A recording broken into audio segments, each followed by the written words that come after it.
बिस्मिल्लाहिर्रहमानिर्रहीम। हमारी बात हो रही थी साइन एंड सिम्टम्स में। तो हमने पहला सिम्टम्स जो देखा था वो पेशेंट के अंदर हमें देखने को मिलती थी हाइपोटेंशन। पेशेंट का बीपी कम होता था। वो किस वजह से होता था? उसका बॉडी वॉल्यूम कम होता था। जब बॉडी वॉल्यूम कम होगा तो ब्लड फ्लो हार्ट को कम होगा। जब ब्लड फ्लो हार्ट को कम होगा तो प्री लोड उसका कम होगा। हार्ट का प्री लोड कम होगा तो एंड डायसिस्टोलिक वॉल्यूम कम होगा। एंड डायसिस्टोलिक वॉल्यूम कम होगा तो कार्डियक आउटपुट कम होगा। कार्डियक आउटपुट कम होगा तो डेफिनेटली बीपी कम होगा और पेशेंट जो है वो हाइपोटेंसिव होगा। उसके बाद जो दूसरा हमने देखा था वो फटीक, हेडेक, डेजीनेस हमें देखने को मिलती थी। पेशेंट कंप्लेन करेगा कि मुझे डॉक्टर साहब हेडेक है, डेजीनेस है, ये सारी कंप्लेंट्स पेशेंट करेगा। लेकिन जब ब्लड सप्लाई कम हो रही है ऑर्गन्स को, तो जब ब्रेन को ब्लड फ्लो कम होगा, ब्रेन को ब्लड सप्लाई कम मिलेगी, तो पेशेंट के अंदर डेजीनेस और हेडेक जैसी कंप्लेन आएंगी। तीसरा जो था वो मसल पेन था। जब बॉडी के अंदर फ्लूइड वॉल्यूम कम है तो ब्लड फ्लो जो है वो ऑर्गन्स को कम मिल रहा है। तो जब ऑर्गन्स को ब्लड फ्लो कम होगा, जब मसल्स को ब्लड सप्लाई कम होगी, तो मसल्स अपना प्रॉपर काम नहीं कर पाएंगे। तो पेशेंट थोड़ा सा काम करेगा, वो कहेगा कि डॉक्टर साहब मुझे फटीक और मुझे टायर्डनेस जैसी जो है फीलिंग आती है जब मैं थोड़ा सा काम कर लेता हूँ। जो चौथा मैंने सिम्टम्स कहा था वो बहुत ही इंपॉर्टेंट है, वो आपने कभी भी नहीं भूलना। आपने हमेशा हाइपोवोलेमिक पेशेंट में हार्ट रेट इंक्रीज़ होती है। आप कहेंगे कि इधर तो बीपी कम हो रहा है, वो ऊपर से आप कह रहे हैं कि हार्ट रेट इंक्रीज़ होती है, तो वो कैसे होती है? देखिए, जब ब्लड सप्लाई ऑर्गन्स को कम हो रही है, बॉडी वॉल्यूम कम है, तो जब ऑर्गन्स को ब्लड सप्लाई कम हो रही है, तो जब हमारे एओर्टा पे बैरो रिसेप्टर्स होते हैं जो प्रेशर को सेंस करते हैं, जब कार्डियक आउटपुट कम होगा तो ये प्रेशर को सेंस करेंगे बैरो रिसेप्टर, और बैरो रिसेप्टर्स फिर आपको कहेंगे कि भाई आगे बॉडी को उनकी डिमांड के मुताबिक ऑर्गन्स को ब्लड सप्लाई नहीं हो रही, तो तुम ब्लड को आगे ड्रेन करो। तो हार्ट कहेगा कि मेरे पास तो पीछे से ब्लड नहीं आ रहा, तो मैं क्या करूं यार। तो heart as a compensatory mechanism अपनी कॉन्ट्रैक्टिलिटी को बढ़ा देगा, जिसकी वजह से हार्ट रेट इंक्रीज़ मिलता है। हार्ट रेट तो इंक्रीज़ होगा मगर बॉडी को ब्लड सप्लाई कम होगी। उसकी वजह क्या है? हार्ट के पास तो ब्लड कम आ रहा है मगर हार्ट जो है वो अपना कंपनसेटरी मैकेनिज्म करेगा और अपनी कॉन्ट्रैक्टिलिटी को बढ़ा देता होता है। उसके बाद हमें इस पेशेंट में जो मिलता है वो पल्स इसकी वीक मिलती है।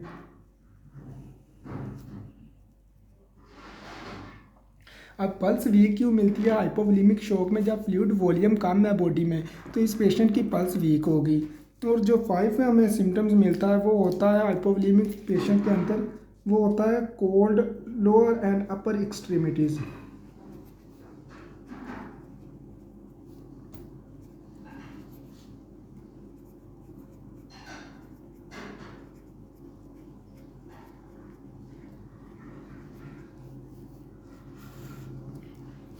अब जब बॉडी में फ्लूइड वॉल्यूम कम है, तो जब फ्लूइड वॉल्यूम कम है, हार्ट के पास ब्लड कम आ रहा है, तो हार्ट के पास ब्लड कम आ रहा है तो बॉडी ऑर्गन्स को ब्लड कम मिल रहा है।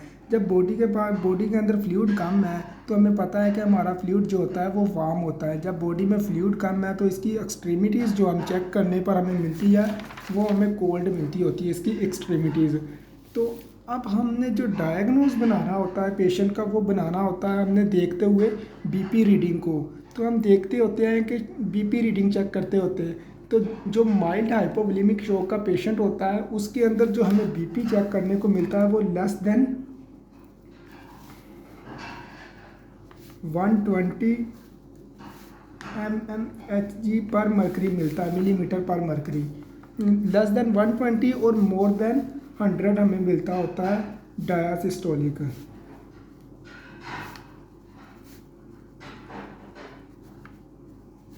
और ये कंडीशन जो होती है ये माइल्ड शॉक की कंडीशन होती है, माइल्ड हाइपोवोलेमिक शॉक की।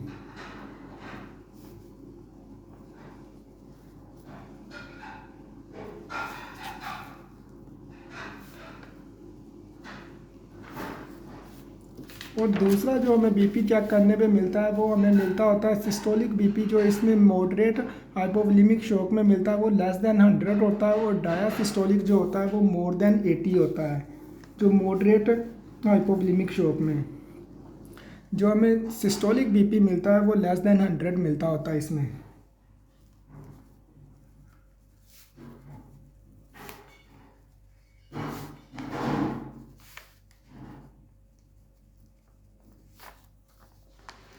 डायसिस्टोलिक जो मिलता होता है वो मोर देन 80 मिलता होता है।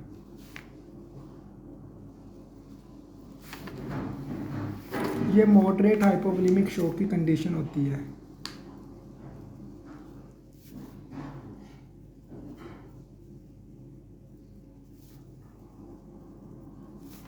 उसके बाद थर्ड जो स्वेयर हाइपोवोलेमिक शॉक की कंडीशन होती है, उसके अंदर आपको सिस्टोलिक बीपी जो होता है वो आपको लेस देन 80 मिलता होता है।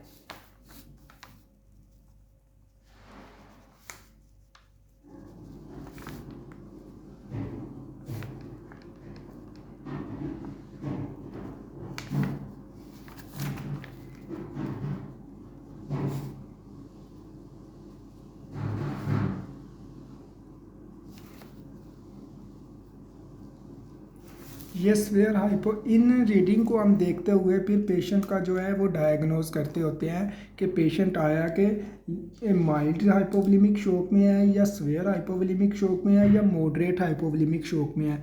तो हमें ये तो ज़्यादातर ये हाइपोवोलेमिक शॉक में लैब इन्वेस्टिगेशन की ज़रूरत तो नहीं होती, क्योंकि इसके अंदर आपको सारा कुछ तो पेशेंट की हिस्ट्री से पता चल रहा होता है।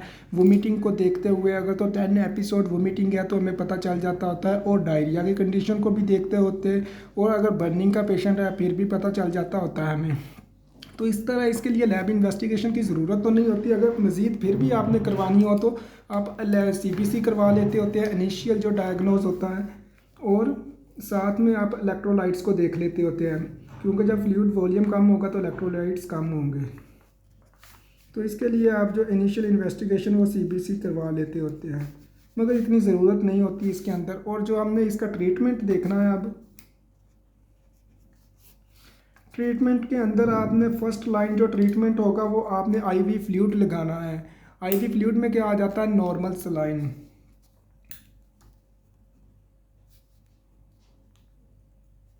अब नॉर्मल सलाइन, अब नॉर्मल सलाइन को हॉस्पिटल में 0.9 सोल्यूशन भी कहा जाता है। तो नॉर्मल सलाइन के साथ आपने क्या करना होता है, साथ में आपने मेट्रोनिडाजोल लगाने होता है, जो कि पाकिस्तान में बहुत ही कॉमन है। आप ये मेट्रोनिडाजोल तो फार्मूला है, इसके ब्रांड नेम आपको पता होगा, फ्लैजल बहुत ही कॉमन है पाकिस्तान में। तो साथ में ये रिप्लेस करनी होती है। और उसके बाद अगर पेशेंट वोमिटिंग की वजह से हाइपोवोलेमिक शॉक में गया है और हॉस्पिटल में आपके पास आता है, तो फिर आपने अंडरलाइन काज को देखते हुए ट्रीटमेंट करना होता है। अगर तो वोमिटिंग की वजह से है तो फिर आपने उसको डायमनहाइड्रिनेट इंजेक्शन लगाना होता है। डायमनहाइड्रिनेट इंजेक्शन ये एक ब्रांड, ये फार्मूला नेम है, और इसका ब्रांड नेम जो पाकिस्तान में आजकल चल रहा है वो ग्रेविनेट इंजेक्शन है। आपको काफ़ी इसके बारे में पता होगा, क्योंकि ये बहुत ही कॉमन है पाकिस्तान में। तो हम जो ट्रीटमेंट वोमिटिंग के लिए करते हैं वो होता है डायमनहाइड्रिनेट। तो ये था शॉक के बारे में। अब हम इसका थोड़ा सा ओवरव्यू जो है वो जल्दी से कर लेते हैं। तो मैंने जो बताया था कि शॉक एक ऐसी कंडीशन है जिसके अंदर बॉडी के अंदर ब्लड सप्लाई ऑर्गन्स को कम हो जाती है। ये ऑर्गन्स को भी ब्लड सप्लाई कम हो सकती है और आपके सिस्टम्स को भी कम हो सकती है। अब आगे मैंने शॉक की 5 टाइप बताई थी। हाइपोवोलेमिक शॉक होता है, एनाफाइलैक्टिक शॉक होता है, कार्डियोजेनिक शॉक होता है, डिस्ट्रीब्यूटिव शॉक होता है और ऑब्स्ट्रक्टिव शॉक होता है। इसके बाद हमने हाइपोवोलेमिक शॉक को आज पढ़ा। हाइपोवोलेमिक शॉक क्या होता है, हाइपोवोलेमिक शॉक में बॉडी फ्लूइड वॉल्यूम कम हो जाता होता है, जिसकी वजह से फिर ब्लड सप्लाई ऑर्गन्स को कम हो जाती है और इसे हम हाइपोवोलेमिक शॉक कहते होते हैं। हाइपोवोलेमिक शॉक के हमने 4 से 5 काज पढ़े थे। जैसा कि हमने स्वेयर वोमिटिंग पढ़ा था। स्वेयर वोमिटिंग के अंदर हमने कहा था कि अगर पेशेंट को एक दिन में 10 एपिसोड वोमिटिंग होती है तो उसके अंदर बॉडी फ्लूइड कम होने की वजह से पेशेंट शॉक में जाएगा और उस पेशेंट को हम हाइपोवोलेमिक शॉक कहेंगे।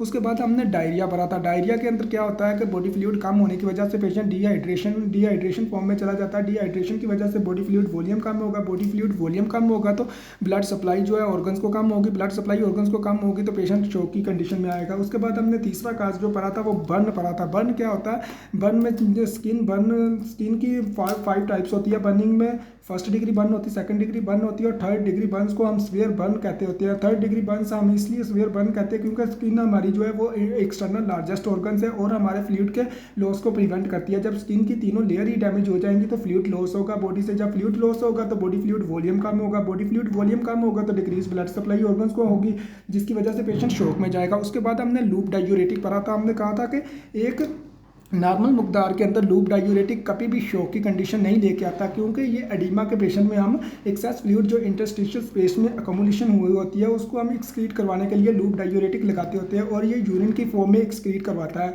अगर हम इसका एक्सेसिव यूज़ करते हैं, बहुत ज़्यादा यूज़ करते हैं एक नॉर्मल मकदार से, तो फिर ये एक्सेसिव फ्लूइड के साथ साथ नॉर्मल फ्लूइड को भी एक्सक्रीट कराएगा बॉडी से, जिसके साथ साथ फिर पेशेंट शॉक की कंडीशन में आएगा। उसके बाद हमने 5 काज जो पढ़ा था वो होता था RTA, रोड ट्रैफिक एक्सीडेंट। जब किसी का रोड ट्रैफिक एक्सीडेंट होता है उसके अंदर ब्लीडिंग होती है, जब ब्लीडिंग होगी तो बॉडी के अंदर ब्लड वॉल्यूम कम होगा, जब ब्लड कम होगा तो ऑर्गन्स को ब्लड सप्लाई कम होगी, जिसकी वजह से पेशेंट शॉक की कंडीशन में आएगा। और एक इसके अंदर मैंने कहा था कि हमेशा जब भी ब्लड लॉस होने की वजह से शॉक हो तो उसको हम हेमरेजिक शॉक कहते होते हैं। उसके बाद हमने कहा था कि डिक्रीज इनटेक ऑफ फ्लूइड।